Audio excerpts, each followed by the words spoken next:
KKMD 540호와 폴란드 군사 전문지 디펜스 24 번역, KF-21 무장 테스트 성공 이후 폴란드 밀떡 반응, 보라매 프로그램에 무조건 합류해야 해, 바보가 아니라면. 2023년 3월 28일 KF-21 보라매의 기관포가 불을 뿜었습니다. 세계 최강이라는 타이틀을 달고 있는 시계외 공중전용 장거리 공대공 미사일 미티어를 동체에서 분리하는 시험도 무사히 치러졌고요. 거의 2년 전인 2021년 4월 9일 KF-21 보라매 시제기가 처음 공개되었을 때 KKMD 게시판에는 이를 축하하는 사람들이 대부분이었지만, 시제기가 하늘에 뜨고 나면 말해라 며 성급한 자축을 경계하는 글들도 제법 보였습니다. 그리고 시제기 공개 후 1년 3개월여 시간이 지난 뒤 보라매는 처음으로 하늘을 날았고 연달아 음속의 장벽을 뚫었으며 이제는 무장 테스트까지 성공했습니다. 말해라 시리즈가 제시했던 요구사항들을 상당 부분 소화해낸 것이죠. 돌이켜 생각해보면 지난 3, 4년간 KF-21 보라매 개발 과정은 결코 순탄하지 않았습니다. KF-21 개발은 포기하고 그 비용을 아껴서 F-35를 추가 수입하는 데 사용하자고 주장한 군사 평론가도 있었는데요. 이 평론가는 최근 미국 정부를 설득해서 시간당 운용 유지비가 1억 1천만 원에 달하는 중고 F-22를 도입하자는 다소 뜬금없는 주장도 펼치고 있습니다. 미국이 팔지도 않겠지만 만에 하나 판매한다 손치더라도 또 다른 돈 먹는 하마 F-35와 함께 우리 공군 예산을 블랙홀처럼 빨아들여 KF-21 보라매 양산 및 후속기 개발에 엄청난 악영향을 미치게 될 것이 분명합니다. KF-21에 탑재되는 국산 A사 레이더의 성능에 큰 문제가 있다고 주장한 지상파 방송사 기자도 있었고, 출고 직후 시제기가 산산조각으로 분해가 되었다며 시제기 출고식에 마치 숨어있는 정치적 의도가 있는 것처럼 보도한 신문 기자들도 있었습니다. 한동안 외신들이 이들의 기사를 줄기차게 재생산해내며 KF-21 보라매의 신뢰성에 흠집을 내기도 했죠. KF-21의 성공을 의심스러워하며 일단 던지고 보자는 식으로 개발 엔지니어들의 마음에 생채기를 내던 언론인들과 군사 평론가들 대부분이 지금은 태세를 전환하여 보라매를 지지하고 있으니 그나마 참으로 다행스러운 일입니다. 2023년 3월 28일 KF-21 보라매 무장 테스트가 있었던 바로 다음 날 폴란드 군사 전문 매체 디펜스 24는 어김없이 이에 대한 기사를 실었습니다. 제가 기사를 읽으면서 가장 놀랐던 부분은 기사에 달려있는 폴란드 네티즌들의 댓글 내용이었습니다. 단 하나의 예외도 없이 모든 댓글들이 폴란드는 무조건 KF-21 보라매 프로그램에 합류해야 한다, 합류하지 않으면 바보다 라는 내용을 담고 있습니다. 먼저 기사부터 번역해보고 폴란드 네티즌 댓글들을 살펴보도록 하겠습니다. 기사 원문은 노란색 글자로 표시됩니다.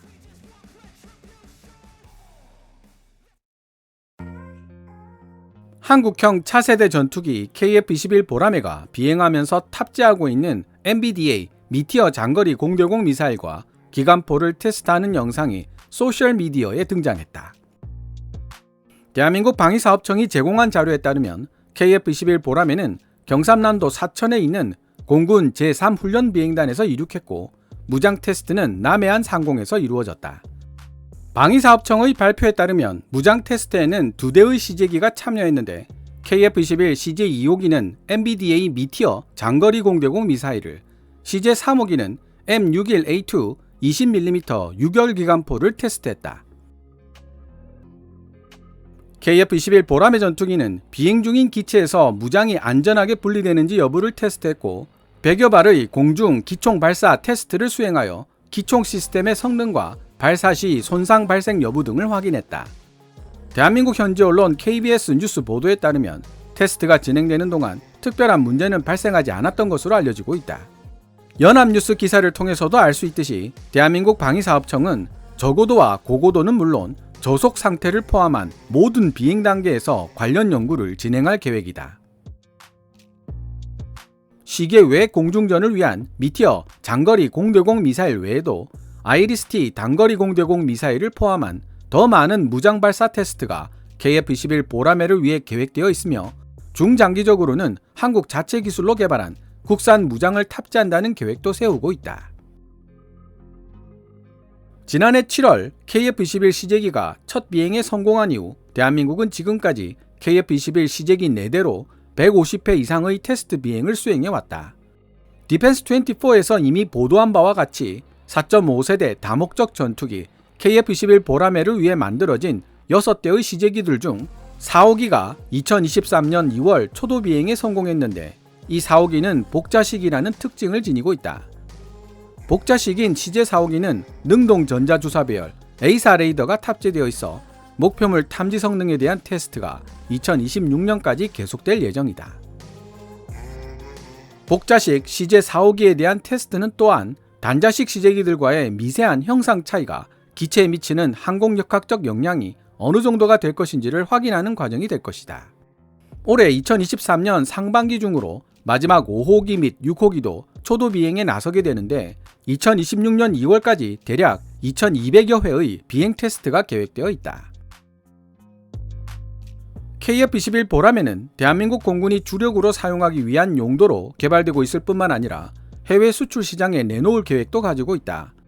한국인들 스스로도 KF-21 보라매를 5세대 전투기가 아니라 4+ 세대, 어떤 이들은 4++ 세대로 분류하고 있는데 이는 개발 비용을 절감하기 위해 내부 무장창 공간만 확보하고 실제로는 탑재하지 않는 등 첨단 스텔스 특성의 상당 부분을 포기했기 때문이다. 덕분에 대한민국 정부는 KF-21 보라매의 최종 유닛 코스트가 5천만에서 6천만 달러, 현재 환율로 650억에서 780억 사이 수준으로 형성될 것으로 기대하고 있다. KF-21 보라매들은 대한민국 공군을 위해 도입된 F-35A 및 한국형 항모에 탑재될 계획인 F-35B와 함께 병행하여 운용될 예정이다. KKMD 539와 중국 랴오닝보다 거대한 7만 톤급 중형 항모 플러스 KF-21 네이비의 등장?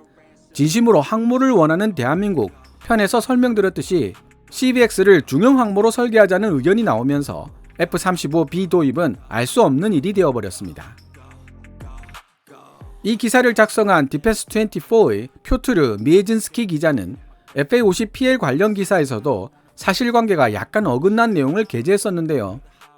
여기서도 KF-21이 5세대 수준의 스텔스 능력을 갖추는 시기를 블락3가 아닌 블락2로 잘못 설명하고 있습니다. 어쨌든 제가 수정해서 번역을 했는데요. KF-21의 가격은 아무리 낮춰 잡아도 5천만 달러, 650억대에서 형성되기는 어려울 것으로 보입니다. 코비드-19과 우크라이나 전쟁으로 인해 촉발된 물류 대란 및 인플레이션의 영향을 무시할 수 없기 때문이죠. 물론 도입국이 원하는 가격에 따라 사양을 낮춘다면 아예 불가능한 가격은 아니겠지만 아무리 그래도 깡통 수준이 되어서는 곤란할 것입니다. 다만 폴란드가 KF-21 보라매를 일정 수준 이상의 수량으로 도입하고 KF-21 블락3나 후계 기종 KF-XX 프로그램에 참여하겠다는 의사표시를 한다면 850억을 전후해서 유닛 코스트가 형성되는 것은 가능하지 않을까 생각해봤습니다. 그 정도라도 거의 1천억 원에 근접한 가격으로 판매되고 있는 F-16B보다 150억 정도 저렴한 금액이기에 가격 경쟁력은 충분할 것이라 예상됩니다. 대한민국 측이 제시한 개발 일정에 따르면 40대의 KF-21이 2026년에서 2028년 사이에 생산되고 2028년부터 2032년까지 80대가 추가로 생산될 예정이다. 또한 2026년에는 시제기들 중 하나를 KF-21 보라매 프로그램 지분의 20%를 차지하고 있는 인도네시아에게 인도하기로 약정되어 있는데 인도네시아 현지에서 KF-21의 추가적인 조립 생산이 가능할 수 있도록 필요한 기술들이 인수인계 과정을 통해 이전될 것이다. 한국인들은 벌써부터 KF-21 보라매의 후속 버전을 만들 계획을 세우고 있다. 좀 더 향상된 항전 장비와 공대함, 공대지 공격 능력을 모두 갖추게 되는 블락2와 5세대 전투기로 분류될 수 있는 미래 전투기 블락3가 바로 그 후속 버전이다. 한국인들은 KF-21 보라매를 블락2와 블락3로 개량하는 작업을 함께할 해외 파트너를 찾고 있는 중이며 폴란드는 대한민국이 원하는 잠재적 해외 파트너 국가들 중 하나이다. 지금까지 2023년 3월 29일 폴란드 군사 전문 매체 디펜스24가 게재한 기사를 번역해 보았습니다. 그럼 서두에서 말씀드렸던 대로 이 기사에 달려있는 폴란드 네티즌들의 댓글을 살펴보도록 하겠습니다. 아이디 멍키 KF-21 보람에는 폴란드의 미래를 위해 필요한 새로운 야스트 점프다. 폴란드에게는 다행스럽게도 세계 전투기 시장에서 한국인들은 아직 견고한 입지를 다지지 못했기 때문에 해외 파트너를 찾아 협력하기로 결심한 것이다. 그러니 우리는 무조건 보람의 프로그램에 합류해야만 한다. 물론 쉽지 않은 일이 될 것이다. 무엇보다도 폴란드는 제2 군용 항공공장을 발전시키기 위해 많은 투자를 해야 할 필요가 있다.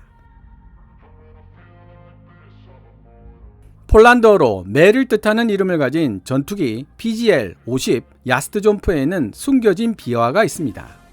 폴란드 공군의 기대를 한몸에 짊어진 신형기체 야스트존프였지만 양산 과정으로 접어들기 바로 한 달 전이었던 1939년 9월 독일이 폴란드를 전격 침공했고 야스트존프는 제대로 싸워보지도 못한 채 역사의 뒤안길로 사라지고 말았습니다. 뛰어난 기량을 지녔던 당시 폴란드 파일럿들은 야스트존프보다 성능이 훨씬 떨어지는 P-11 전투기 등으로도 독일 공군에게 적지 않은 피해를 입혔기 때문에 PGL-50 야스트존프가 있었더라면 그렇게 허망하게 독일에게 무너지지는 않았을 것이라는 안타까움이 현대 폴란드인들의 가슴에 남아있는 것입니다. 그런 의미에서 KF-21 보라매가 폴란드의 미래를 위한 새로운 야스트존프라는 멍키의 한마디가 던져주는 여운이 결코 작지 않은 것 같습니다. 아이디 파벨로엘로 폴란드가 KF-21 보라매 프로그램에 참여하지 않는다면 엄청난 바보라는 소리를 들어도 할 말이 없을 것이다. 아이디 흐지바르 KF-21 보라매는 향후 블락2와 블락3로 개량될 예정이기 때문에 폴란드는 반드시 이 프로그램에 참여해야만 한다. 아이디 후베르트 우리 폴란드 공화국이 대한민국의 KF-21 보라매 프로그램에 참여할 수 있다면 더할 나위 없이 좋은 일이 될 것 같다. 아이디 히놀 폴란드에서 일부 부품의 생산 및 조립이 가능하다는 조건 하에서 나도 KF-21 프로그램에 참여하기를 바라고 있다. 기존의 전투기보다 더 나은 제품을 공동으로 생산하는 경우라야 한국인들로부터 전투기를 구매하는 행동이 합리적이라는 평가를 받을 수 있을 것이다. 나는 결코 미국을 믿지 않으며 세계 최빈국에서 오늘날 그 어떤 나라에도 뒤지지 않는 경제적 군사적 발전을 일구어낸 대한민국 국민들을 진심으로 존경한다. 아이디 슈체벨렉 KF-21 보라매는 2035년에서 2040년 사이는 되어야 폴란드 공군에 도입될 수 있을 것이다. 그리고 그때쯤이면 우리 공군의 주력기인 F-16의 기체 수명은 30년을 훌쩍 넘어서게 된다. 따라서 미국 전투기 F-16의 현대화 업그레이드를 포기하고 교체해야만 한다는 조건 하에서는 KF-21 보라매가 훌륭한 대안이 되어줄 것이다. 아이디 토르갈 폴란드가 대한민국의 KF-21 보라매를 도입한다면 지고 있는 게임에서 어떻게 벗어날 수 있는지를 다른 사람들에게 알려주는 좋은 예가 될 것이다. 폴란드에게 필요한 것은 다른 그 누군가를 화나게 만드는 것을 신경 쓰지 않고 흔들림 없이 끝까지 고수해 나갈 수 있는 좋은 계획을 입안하는 일이다. 백문이 불여일견이라는 말이 있습니다. FA-50PL에 대해서는 이러쿵저러쿵 말도 많고 탈도 많던 폴란드 밀떡들이지만 미티어를 발사하고 기관포에 불을 뿜는 KF-21의 멋진 모습을 비디오로 보고서는 만장일치로 좋아요를 외치고 있는 모습에서 피식, 실소가 터지는 것은 무슨 이유일까요? 오늘 KKMD에서 준비한 내용은 여기까지입니다. 방송되었던 내용들은 KKMD 공식 블로그 kkmdtstory.com에서도 만나보실 수 있으니 구글이나 네이버 검색창에서 KKMD를 검색해보시기 바랍니다. KKMD는 여러분들께서 챙겨봐 주시는 광고 수익으로 운영되고 있으니 영상 제작을 지원하고 싶다면 후원 멤버로 가입해 주시면 됩니다. 지금까지 시청해 주셔서 감사합니다. Caven's Military Channel KKMD